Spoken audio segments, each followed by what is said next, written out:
L'homme qui courait après le temps.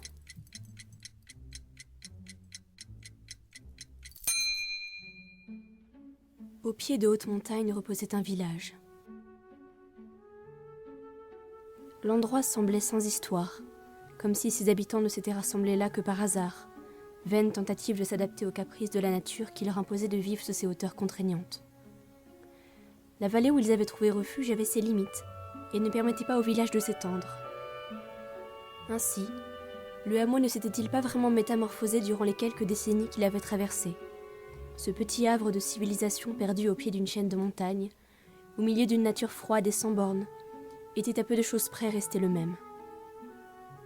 Les âmes y naissaient, elles y grandissaient, y vieillissaient, puis elles s'y éteignaient sans laisser le moindre souvenir derrière elles, si ce n'était à leurs proches. Le village semblait parfaitement hors de portée de tout événement extérieur. De même, son existence n'avait aucun impact sur le reste du monde. Il formait un univers à part, un véritable cocon où aucun étranger ne pénétrait. Pour une raison obscure, les rares voyageurs traversant les monts semblaient éviter le village. L'incursion du visiteur était assez rare pour que l'entrée au village d'un voyageur égaré en une après-midi semblable à une autre soit pour ses habitants un événement notable.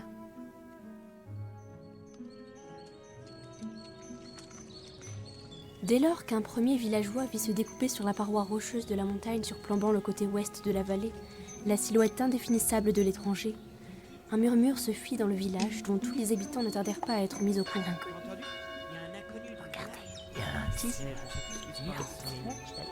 À ce moment, un seul mot d'ordre.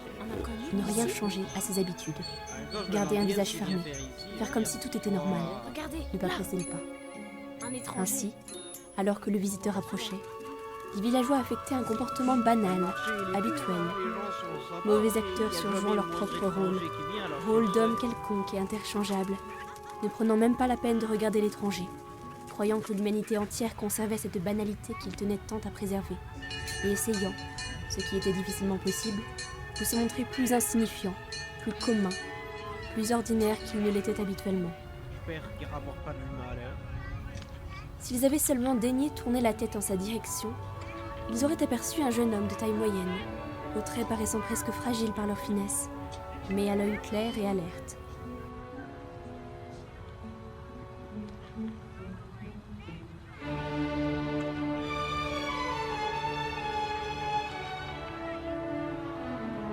Abordant une chevelure sombre et soyeuse, quoique un peu clairsemée.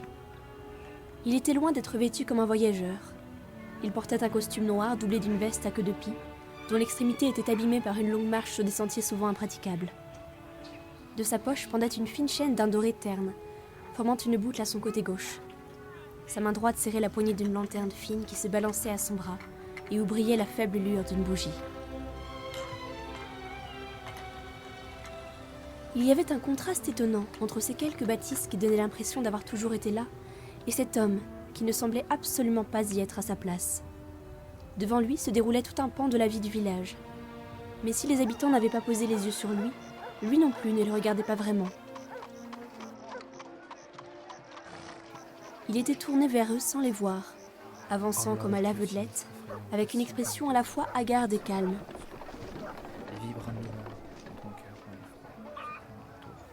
Les premiers habitants qui le croisèrent et élevèrent discrètement le regard vers lui, la curiosité l'emportant tout de même parfois, virent un homme marchant, plongé dans ses réflexions, allant jusqu'à se chuchoter à lui-même de longues phrases inintelligibles. Après avoir traversé ainsi plusieurs rues, suscitant chez les villageois moult sentiments contradictoires, entre méfiance, curiosité et hostilité, il déboucha sur une petite place, véritable théâtre du quotidien de la communauté dans laquelle il avait fait intrusion. Autour de la place étaient dressées plusieurs petites bâtisses, pour la plupart des boutiques d'artisans, boulangers, épiciers, cordonniers, horlogers. Tandis que plusieurs habitants marchaient lentement sur le pavé, continuant tant bien que mal à simuler le même air d'habitude, tout en ne pouvant s'empêcher de dévisager l'inconnu ou de s'arrêter à son passage.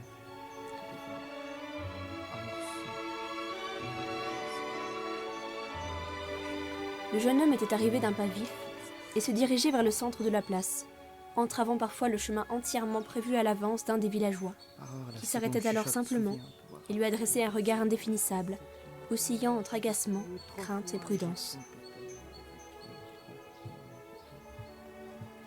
Horloge du sinistre effrayant impossible dont les devoirs les vibres nous Tout cela aurait pu en rester là, si ce voyageur si distingué était reparti sans rien dire, poursuivant simplement un chemin qui l'avait amené, par un parfait hasard, à traverser ce village isolé. Seulement, en arrivant sur la place, l'étranger agit d'une façon qui grava pour longtemps l'image de son passage dans l'esprit des villageois. Je cherche le temps, je cherche le temps. Il se mit soudainement à interpeller les passants, croisant et retenant leur regard dans le sien, comme pour l'imprimer à jamais dans leur mémoire. Haussant le ton, il criait sans discontinuer. Je cherche le temps, je cherche le temps. Je cherche le temps. Je cherche le temps. Je cherche le Devant temps. une telle Le excentricité, temps. les villageois n'y tinrent plus, et se mirent à rire, et à apostropher l'inconnu qui n'avait vraisemblablement pas toute sa raison. Non mais le temps, l'as-tu perdu ? Où se cache-t-il ? Renchérissait aussitôt un autre. S'est-il enfui? Lançait un troisième. Mais le jeune homme, parvenu au centre de la place, dardait son regard clair sur les habitants, qui à présent l'entouraient, l'enfermant dans un cercle de rire et de sarcasme. Vous ne croyez pas si bien dire? S'écria l'inconnu d'une voix blanche, tournant fébrilement la tête autour de lui comme s'il tentait de capturer le regard de tout son auditoire. Le temps s'est enfui. Inexorablement, il continue de s'enfuir et nous le laissons faire, vous et moi. Comment avons-nous pu laisser un tel désastre se produire? Comment sommes-nous donc allés jusqu'à le provoquer? Pourquoi avoir laissé ce sable essentiel filer jusqu'au dernier grain entre nos doigts ouverts? Pourquoi s'être laissé porter jusqu'au terme de la ligne où ne nous attend qu'un précipice béant? Pourquoi avoir coupé la branche sous nos pieds? Et maintenant qu'il est trop tard, comment nous consoler de cette cruelle perte? Le temps s'est enfui, nous l'avons perdu et nous continuons de le perdre. Sa phrase s'acheva sur un geste plein d'emphase, et il se tut, légèrement haletant, comme si sa courte tirade avait suffi à lui ôter ses maigres forces. Son auditoire le regardait sans mot dire. Les rires s'étaient éteints pour faire place à une grande consternation, largement partagée par la totalité des spectateurs. Alors, une silhouette fendit la foule en direction de l'étranger. Les villageois s'effacèrent pour la laisser passer, révélant un petit homme à la chevelure grisonnante. Il affichait un air calme et un regard plein de malice, qu'il posa sur l'inconnu, qui vit dans ce regard une absence de moquerie et de jugement, un simple désir de compréhension qui sembla lui plaire, car il se redressa, et son visage perdit le rictus passionné qu'il avait saisi alors qu'il avait pris la parole. Le petit homme qui lui faisait face était l'horloger du village. Lentement, il ouvrit la bouche, et finit par demander sur un ton si calme que les habitants les plus proches de lui durent tendre l'oreille pour distinguer ses mots. Tu cherches le temps. La phrase ne ressemblait pas tant à une question qu'à une simple affirmation. L'inconnu ne répondit pas, se contentant de soutenir l'échange de regards. L'horloger leva alors sa main d'un geste que la lenteur faisait paraître hésitant. Il la glissa dans sa poche gauche, en sortant un objet circulaire, relié à une fine chaîne, fort ressemblante de celle qui pendait à la ceinture de l'étranger.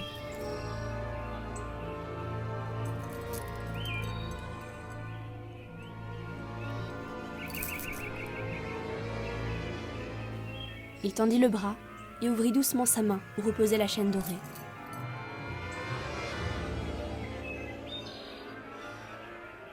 L'objet qu'il tenait était une large montre à gousset sobrement ornée de gravures pleines de finesse.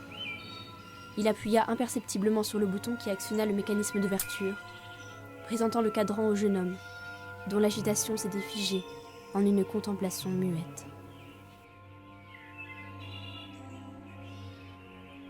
Le voilà. Ces quelques mots murmurés par l'horloger semblèrent mettre fin à la trêve si pacifiquement obtenue. En effet, l'inconnu fronça les sourcils avant de faire quelques pas rapides en direction du vieil homme.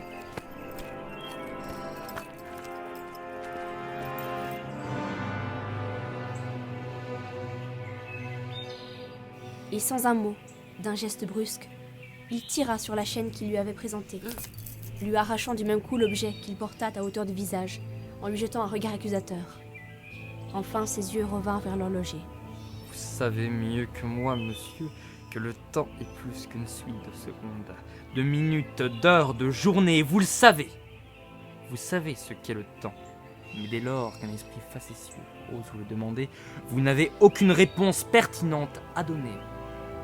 Pourquoi ? L'horloger, écarquillant les yeux dans une expression de profonde surprise, voulut répliquer. Mais le jeune homme le devança. Il jeta avec violence la montre par terre, où elle vola en éclats, l'une des aiguilles effleurant son pied fermement planté dans le sol. L'horloger ne put réprimer un sursaut.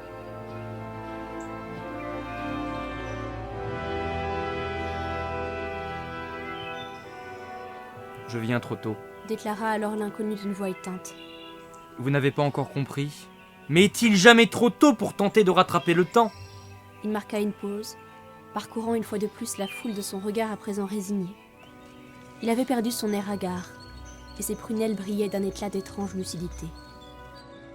Le temps s'est enfui.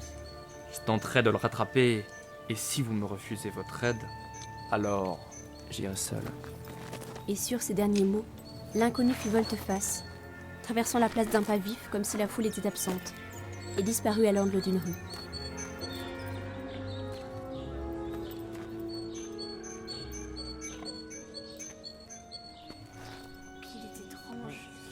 On le laissa partir, se contentant de hausser les épaules en reprenant la marche, dont un imprévu avait perturbé le déroulement. Seul l'horloger du village le regarda s'éloigner. Et quand il quitta la place, il lui emboîta le pas.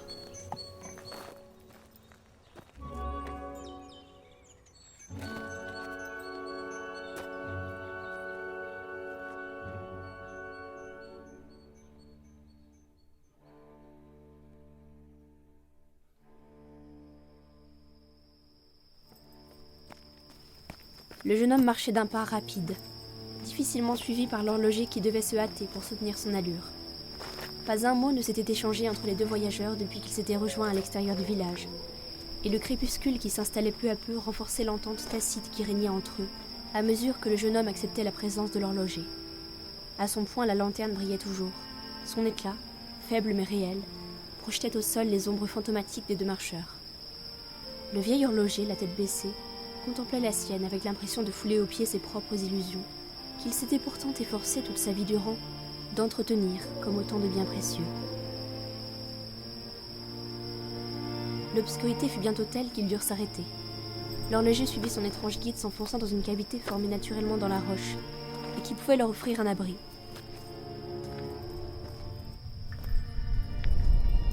Toujours sans un mot, ils s'assirent côte à côte, la lueur de la lanterne ne laissant voir à chacun que son propre reflet dans les pupilles de l'autre.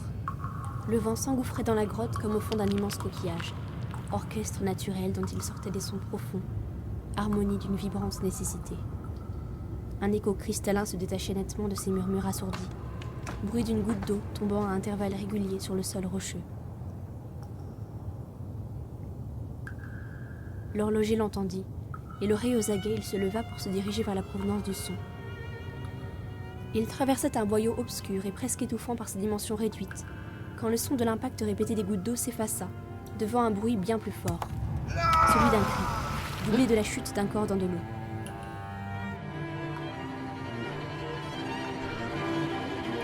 L'horloger accéléra le pas, le cœur plein d'appréhension, luttant pour ne pas trébucher sur le terrain accidenté, et éviter de se heurter aux parois qui semblaient vouloir l'étreindre et lui voler le peu d'espace qui lui restait. Le boyau débouchait sur un espace apparemment plus large, car le bruit de ses pas y produisait un long écho qui se répercutait dans toute la caverne. Il ne pouvait rien distinguer dans la pénombre de l'espace qui s'ouvrait à lui, mais percevait nettement le bruit d'un corps se débattant dans l'eau, et celui de la respiration saccadée de quelqu'un qui s'est noyé.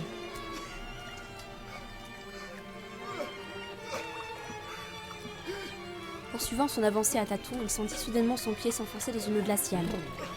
Il entendit le murmure satiné des flots dérangés et devina l'onde se propageant à la surface.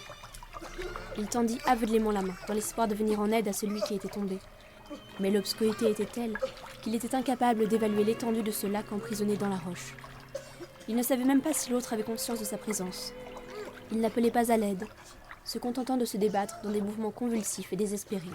« Viens voir, vite !» L'horloger cria pour intimer à son compagnon de le rejoindre, et vit bientôt la lueur de la lanterne projetée sur les murs et la silhouette fantomatique de son propriétaire. Le jeune homme apparut ensuite. Il était calme, comme s'il n'attendait plus rien de cette nuit-là. L'horloger angoissé lui résuma la situation, alors que la faible lumière apportée dans la caverne révélait la présence d'une forme sombre se débattant non loin de là, et qu'une avancée de stalagmites dans l'eau permettait facilement d'atteindre. Entraînant son compagnon à sa suite, l'horloger escalada cette avancée, manquant plusieurs fois de glisser sur la roche que l'humidité rendait visqueuse. Hop. Tiens, aide-moi. Viens avec la lanterne. Éclaire-moi. L'autre ne prononçait pas un mot, se contentant de lui obéir silencieusement. S'agrippant au dernier stalagmite dépassant de la surface, il donna son bras à l'horloger qui se pencha dangereusement au-dessus de l'eau, jusqu'à ce que l'inconnu soit en mesure d'attraper sa main. Après quoi, ils le tirèrent jusqu'à la rive. La lanterne révéla les traits tirés d'un homme à l'âge avancé, qui luttait afin de reprendre son souffle. Je me suis penché. Commença-t-il, interrompu par une violente quinte de toux qui lui fit recracher plusieurs gorgées d'eau trouble. Je me suis penché pour prendre de l'eau. Il suspendit à nouveau ses paroles, encore essoufflé. Les deux voyageurs le regardaient sans mot dire. L'horloger chassa à grand-peine l'idée qu'ils avaient affaire à quelqu'un d'un peu dérangé.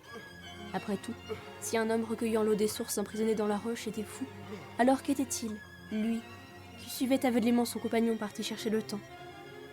Il laissa le nouveau venu reprendre haleine sans le presser. Enfin, le vieil homme reprit. Je cherchais la source de la pérennité. Cela devrait être celle-ci. Oui, celle-ci. Messieurs, d'après mes calculs, je jouis à présent de la plus complète immortalité. Sur ces mots, il éclata d'un long rire plein d'exubérance et se retira, soudainement pris d'une vivacité telle qu'il put presque courir sur le sol irrégulier, se déplaçant à petits bonds heurtés. Les deux hommes regardèrent avec perplexité la silhouette difforme s'éloigner, formant une ombre monstrueuse et parfaitement indéfinissable. Puis ce fut à nouveau le silence. Le bruit des gouttes s'écoulant du plafond irrégulier pour s'ajouter à cette étendue d'eau se faisait plus présent encore. L'horloger était pris d'une sensation inexprimable. Combien de fois avait-il entendu parler au village de cette eau prisonnière de la roche, source immuable et légendaire, dont le contact était censé offrir aux hommes l'immortalité et la pérennité aux objets. Rompant le silence, l'autre déclara. Si cette eau pérennise la matière, alors elle a le pouvoir d'arrêter le temps. Le jeune homme détachait lentement les syllabes, comme s'il pensait tout haut. D'un geste mesuré, il glissa sa main gauche dans la poche de son long manteau. Elle peut arrêter ton temps, le mien ou le sien. Il sortit de sa poche une montre minuscule, attachée à une fine chaîne dorée. D'un même mouvement, les deux voyageurs se penchèrent au-dessus de l'eau, éclairant de la lanterne sa surface qu'aucune ride ne venait plus troubler. Le regard de l'étranger passait de l'homme à l'eau, de l'eau à l'homme. Que s'attendait-il à y voir? Qui cherchait-il? Il n'aurait su le dire. Toujours est-il que, se penchant au-dessus de la surface liquide, il crut, le temps d'un fugace clignement de paupières, y voir quelque chose bouger, avant de comprendre qu'il ne s'agissait que de son propre reflet. Il se surprit à contempler l'image pleine de son visage à peine éclairé par la faible lumière de la lanterne qui lui permettait de distinguer ses traits, et s'étonna de la suspension de cet insolite moment, comme si la contemplation d'un simple reflet était un instant figé dans le temps. L'eau se troubla légèrement. Son compagnon y avait trempé la petite montre et la regardait, affichant un visage entièrement inexpressif. Au bout de ce qui parut à l'horloger une éternité, l'homme leva la main qu'il tenait suspendue au-dessus de l'eau, serrant la petite chaîne dorée. La montre reparut à la surface. Elle ruisselait. Les deux hommes la regardèrent, tendue. Les petites aiguilles ne produisaient aucun mouvement. Elle était arrêtée. L'horloger, en un murmure d'émerveillement, déclara. Cela fonctionne. Son temps s'est arrêté. Cette eau abolit le temps. L'autre releva lentement vers lui un regard éteint, muet d'étonnement. Le visage de l'horloger se fit interrogateur.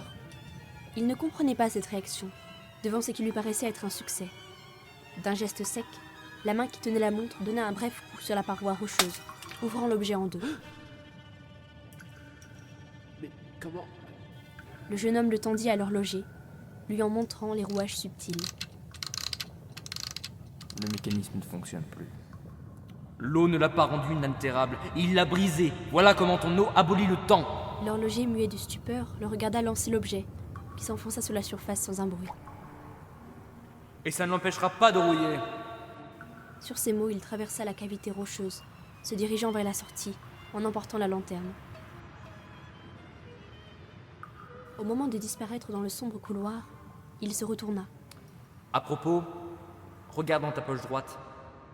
Je crois que notre ami y a fait une petite visite. Sa manière de nous remercier sans doute.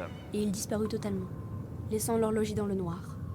Celui-ci, glissant à son tour la main dans sa poche, s'aperçut que la montre qu'il y conservait précieusement comme pour parer toute éventualité, avait purement et simplement disparu. Il parcourut de regard sans la voir l'étendue de la cavité, soupirant de solitude et de perplexité. Et les gouttes d'eau s'écoulaient toujours du plafond, allant frapper le sol comme dans une immense clepsydre, dont les voyageurs seraient les prisonniers.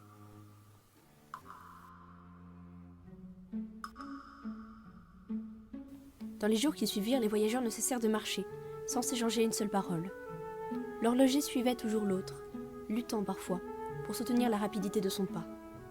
La montagne était large, et la seule manière d'atteindre son sommet était de suivre un chemin circulaire qui en faisait plusieurs fois le tour dans une montée progressive, mais toujours assez dangereuse. Plus l'horloger marchait, moins il comprenait l'intérêt qu'il avait à le faire.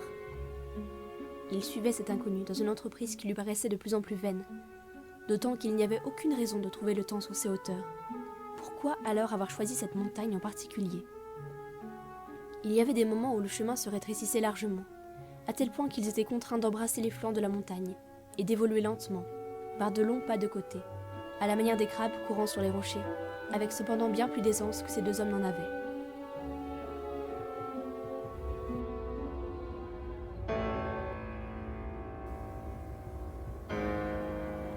Un matin, où il longeait ainsi le vide, l'horloger marchait d'un pas mal assuré, lorsque le sol friable se déroba brusquement sous son pied. Il attrapa la cheville de son compagnon afin de retenir sa chute. Attention! Cependant, il ne réussit qu'à le faire également tomber. Par chance, à quelques pieds au-dessous d'eux se trouvait une excavation qui les empêcha de chuter jusqu'au pied de la montagne, où les attendait une mort certaine. Ils tombèrent alors brutalement sur la roche, et la douloureuse impression de se briser tous les os du corps leur fit perdre connaissance. Pendant longtemps, ils ne purent bouger, incapables de remuer leurs membres endoloris, tels deux automates désarticulés lancés là par le caprice d'un enfant versatile. Ce fut l'appel d'une voix légèrement familière qui finit par les sortir de leur torpeur. Se relevant difficilement, ils levèrent les yeux pour découvrir, là dans les hauteurs, une silhouette vaguement humaine qui leur faisait signe. L'horloger reconnut son visage ridé, son menton en galoche, et même son regard teinté de malice. C'était assurément le vieillard à qui ils avaient porté secours quelques jours auparavant. Le signe qu'il leur adressait semblait les narguer, plein d'ironie et de méchanceté, et brisait tous les espoirs qu'ils avaient eus de pouvoir un jour sortir de cette prison de roche. Ils échangèrent un regard résigné et croisèrent les bras, comme si l'attente de quelque chose, eux-mêmes ne savaient pas quoi, pouvait les tirer de ce mauvais pas. Ils n'espéraient aucun secours de la part de l'ingrat qui les avait volés sans même les remercier de leur aide. Pourtant, l'horloger levant brièvement les yeux crut percevoir du mouvement au-dessus d'eux. Tapotant l'épaule de l'autre pour attirer son attention, il regarda mieux et finit par distinguer la forme d'une échelle de corde qui descendait lentement vers eux, par à coups. Quand il put l'attraper, l'horloger en testa la solidité. Incertain et peu confiant, il gravit quelques échelons. Le jeune homme restait en bas haussa les épaules en signe d'impuissance. Avons-nous d'autres choix ? L'horloger ne répondit pas. Rester prisonnier ici ne nous avancera à rien. Nous perdons du temps. L'horloger acquiesça et continua son ascension, prenant de plus en plus d'assurance. Il fut rapidement suivi par son compagnon, quelques pieds au-dessous de lui. La montée était périlleuse, et l'échelle se prenait souvent dans des pics rocheux acérés et difficiles à contourner. Pourtant, les deux voyageurs finirent par atteindre un morceau du chemin creusé sur les flancs de la montagne. L'horloger pensait y retrouver le vieillard. Il n'y avait pourtant personne sur le chemin. L'échelle semblait sortir d'elle-même de la roche, et les deux hommes ne purent comprendre par quel stratagème ingénieux elle y était fixée. L'horloger regarda une fois de plus au-dessus d'eux, et distingua la silhouette trapue du vieil homme qui courait le long des flancs de la montagne dans les hauteurs. Il lui fit un grand signe de la main, s'exclamant « Et la montre !» Le vieillard s'arrêta et, le regardant d'un air toujours aussi narquois, sortit de sa poche un objet qui ressemblait à une bourse qu'il secoua. « Vendu !» cria l'inconnu en réponse. « Quel usage ferais-je d'une montre si mes jours ne sont plus comptés ?» Il empocha la bourse et disparut dans les hauteurs, laissant une seconde fois les deux voyageurs échanger un regard perplexe. Le jeune homme brisa enfin le silence d'un éclat de rire. Ah, il aura beau faire usage de ses 1000 ruses de sorcier, il est perdu s'il pense encore avoir aboli le temps. Et nous n'y pouvons rien. Et il reprit sa marche, comme si aucun événement n'était survenu. L'horloger le suivit pendant plusieurs jours encore, et il ne sut bientôt plus pourquoi il marchait. Il semblait avoir perdu toute notion de la réalité, et il avait le sentiment que chaque pas qu'il faisait l'éloignait du monde qu'il avait toujours connu. Il ne songeait plus au but de son action, ne se posait plus aucune question. Son esprit était tout entier orienté vers un seul mot, Le sommet. et une seule expression. Un pas. Un Pas devant l'autre. Il ne se demandait plus quand tout cela prendrait fin. L'autre n'était plus qu'une ombre fantomatique qu'il ne suivait que par habitude. Un jour, il ne s'aperçut même pas que ralentissant son pas, il avait perdu de vue. En effet, avant d'avoir le temps de s'en inquiéter, il vit que le chemin qu'il suivait s'ouvrait sur un petit espace presque plat, surplombant tous les autres sommets s'offrant à sa vue. Il n'y avait plus que ce plateau, recouvert de neiges éternelles qui craquaient sous ses pas timides. L'horloger releva enfin les yeux.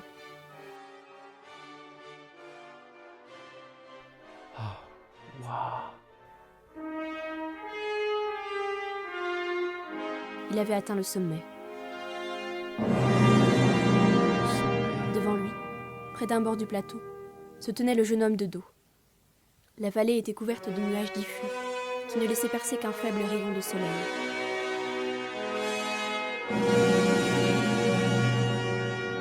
Les autres monts étaient dressés comme autant d'aiguilles transperçant le tapis vaporeux et immaculé que formaient les nappes nuageuses.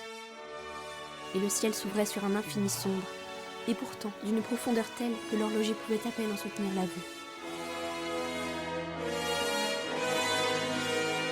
Le jeune homme était silencieux comme à son habitude, et semblait contempler ce que les deux voyageurs n'avaient fait qu'ignorer tout au long de leur ascension, alors que leur attention tout entière n'était tournée que vers un seul but, atteindre le sommet, rattraper le temps. Les deux hommes avaient marché, pensant pouvoir atteindre cette ultime fin, oubliant de ne pas gravir la montagne que pour son sommet, mais bien pour l'ascension elle-même. L'horloger comprit alors que son esprit avait choisi la mauvaise direction. Son regard ne quittait pas son compagnon immobile.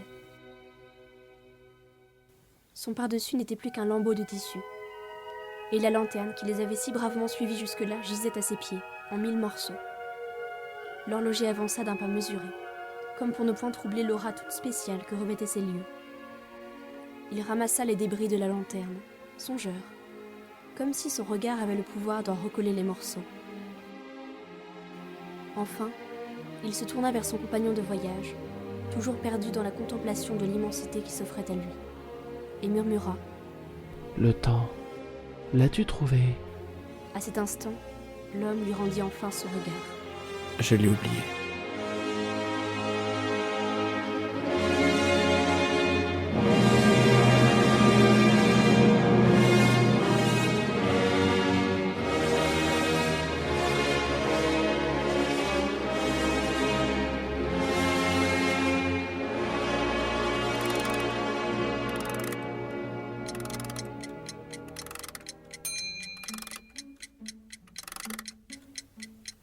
C'était L'homme qui courait après le temps. Un conte sonore réalisé par Naïd Lancio. Avec Dial Blitzness, l'horloger, The Chaff, le vieillard, et Paul Tad, l'homme qui courait après le temps.